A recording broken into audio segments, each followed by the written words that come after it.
Lepo pozdravljeni.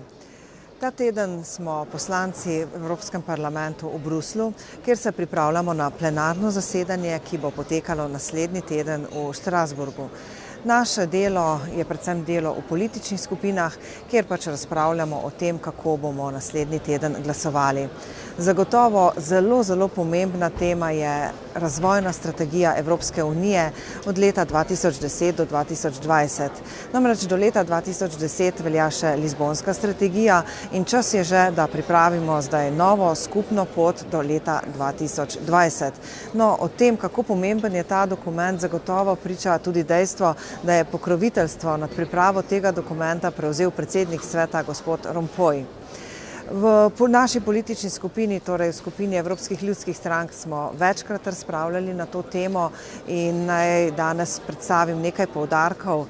Seveda smo večkrat dejali, kako pomembno je naše delo za razvoj podjetništva v Evropski uniji in nekako poenotili smo se, da bomo predlagali, da se na evropskem nivoju uredi zahteva, da mora vsaka država članica, preden sprejme nek zakonodajni akt, dokument, preveriti, kako bodo zahteve v dokumentu vplivale na razvoj podjetništva.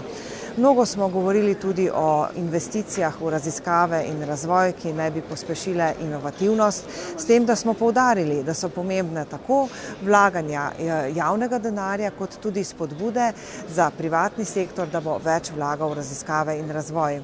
Poudarjamo tudi ustrezen evropski okvir za zaščito intelektualne lastnine.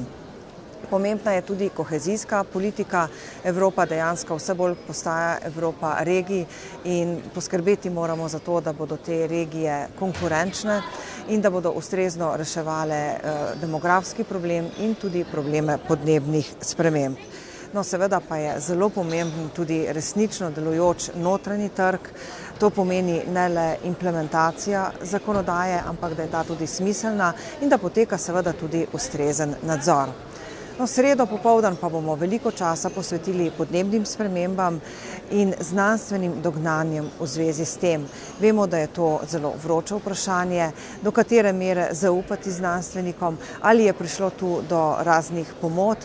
O tem bomo razpravljali in tudi sama bom aktivno sodelovala v tej razpravi, saj bom za našo politično skupino pripravila zaključke ob koncu razprave.